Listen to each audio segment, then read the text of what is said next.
नमस्कार दोस्तों, आज हम बात करते हैं जनसंख्या और जनसंख्या घनत्व को प्रभावित करने वाले कारक। यानी कि जनसंख्या और जनसंख्या घनत्व को प्रभावित करने वाले कारक कौन से हैं। दोनों जनसंख्या को और जनसंख्या घनत्व को प्रभावित करने वाले कारकों में हम इन्हीं कारकों को दोनों में सम्मिलित करते हुए लिख सकते हैं। देखिए, अब बात करते हैं जनसंख्या घनत्व को प्रभावित करने वाले कारक।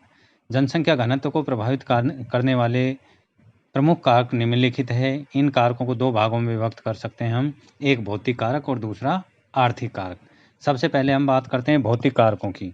भौतिक कारकों में 4 प्रमुख कारक होते हैं, तो हम लिख सकते हैं भौतिक कारकों में जनसंख्या घनत्व को प्रभावित करने वाले 4 प्रमुख भौतिक कारक निम्नलिखित है।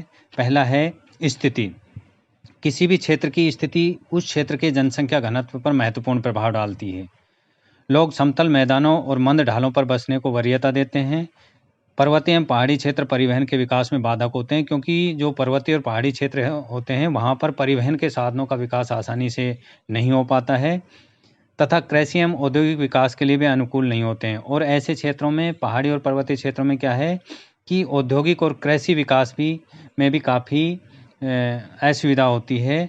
अतः इन क्षेत्रों में कम जनसंख्या पाई जाती है। यानी कि किसी क्षेत्र की स्थिति महत्वपूर्ण होती है वहाँ के जनसंख्या घनत्व के लिए, क्योंकि अगर वहाँ का जनसंख्या घनत्व वहाँ की स्थिति पर निर्भर करता है। अगर समतल और मैदानी भाग है तो वहाँ जनसंख्या घनत्व अधिक पाया जाएगा, पर्वतीय और पहाड़ी क्षेत्रों में जनसंख्या घनत्व कम पाया जाएगा, क्योंकि वहाँ पर जो विभिन्न प्रकार की सुविधाएं, परिवहन, संचार आदि को विकसित करने के लिए अनुकूल दशाएं नहीं होती है, जिससे समय और जो पैसा है उसका अधिक व्यय करना पड़ता है। इसलिए इन क्षेत्रों का विकास नहीं हो पाता है। दूसरा है जल की उपलब्धता। लोग उन क्षेत्रों में बसना पसंद करते हैं जहाँ जल आसानी से उपलब्ध हो जाता है, क्योंकि जल ही जीवन है। तो लोग उन्हीं क्षेत्रों में बसेंगे जहाँ पर जल की आसानी से उपलब्धता हो जाती है। यही कारण है कि विश्व के महान नदी घाटियाँ विश्व के सबसे सघन बसे क्षेत्र है। इसीलिए जो विश्व के महान नदी घाटियाँ हैं वहाँ पर सघन जनसंख्या पाई जाती है, और इसीलिए विश्व की सभी सभ्यताएं भी इनके किनारों पर मिली है। जो भी सभ्यताएं मिली है, जैसे सिंधु घाटी सभ्यता, हड़प्पा, मिस्र की सभ्यता, ये सब सभ्यताएं कहाँ मिली है? नदियों के किनारे। क्यों? क्योंकि वहाँ जल था, और जल था तो वहाँ पर जनसंख्या आई। जनसंख्या जब आई तो वहाँ पर विभिन्न प्रकार की जो उन्होंने बसावट और जो थी सभ्यताएं विकसित हुई। तो जो भी प्राचीन सभ्यताएं मिली है इन नदियों के किनारे ही मिली है। इस प्रकार हम कह सकते हैं कि जहाँ जल की उपलब्धता अधिक होती है वहाँ जनसंख्या एवं जनसंख्या घनत्व अधिक पाया जाता है। फिर बात करते हैं जलवायु। विषम जलवायु क्षेत्रों में मानव बसाव असुविधाजनक होने के कारण इन क्षेत्रों में जनसंख्या कम पाई जाती है, तथा सुखद जलवायु क्षेत्रों में जनसंख्या अधिक पाई जाती है। जैसे भूमध्य सागरीय क्षेत्र सुखद जलवायु के कारण प्रारंभिक काल से बसे क्षेत्र हैं।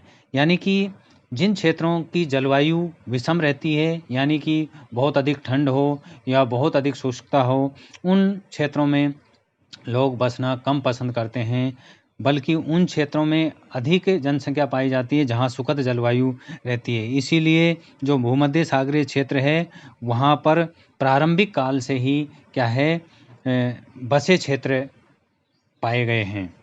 फिर बात आती है मृदाएं। मृदा, मिट्टी। उपजाऊ मृदा कृषि तथा इससे संबंधित क्रियाओं के लिए महत्वपूर्ण है।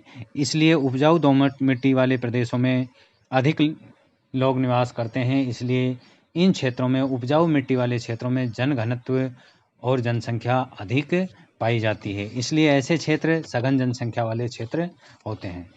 अब बात करते हैं हम इसके दूसरे कारक, आर्थिक कारक की। आर्थिक कारक में क्या है?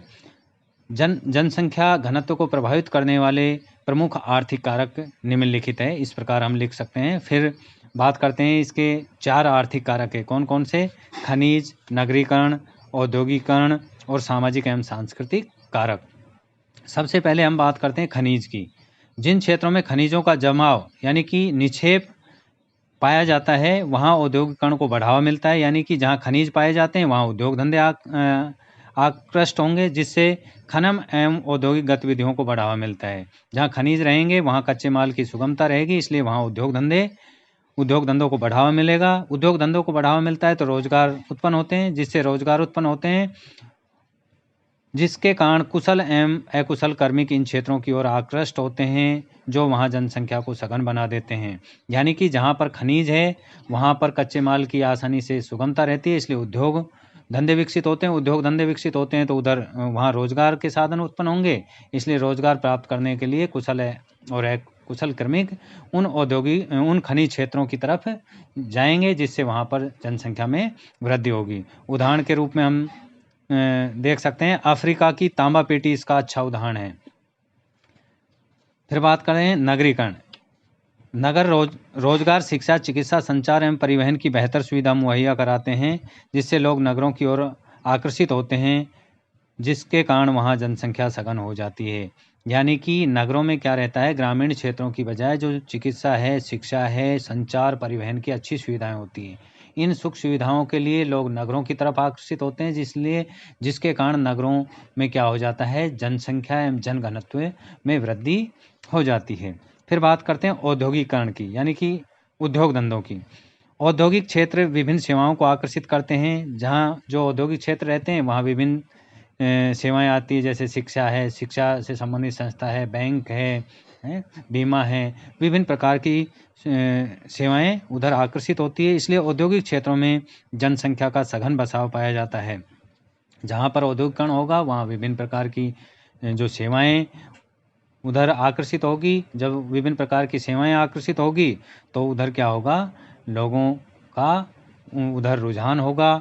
दूसरी बात, वहाँ जहाँ उद्योग धंधे होंगे वहाँ रोजगार भी उत्पन्न होंगे, जिससे लोग रोजगार की तलाश में उन क्षेत्रों की ओर, औद्योगिक क्षेत्रों की ओर जाएंगे। उदाहरण के रूप में जैसे हम बात करते हैं, जापान का कोबे ओसाका प्रदेश अनेक उद्योगों की उपस्थिति के कारण सघन बसा हुआ है।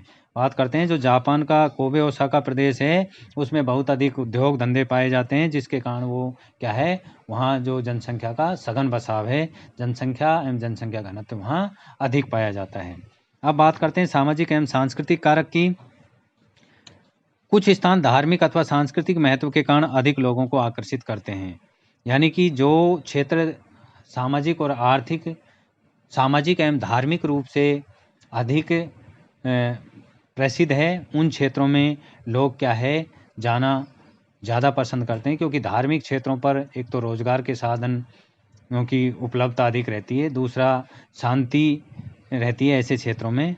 ठीक इसी प्रकार लोग उन क्षेत्रों को छोड़कर चले जाते हैं जहाँ सामाजिक और राजनीतिक अशांति होती है।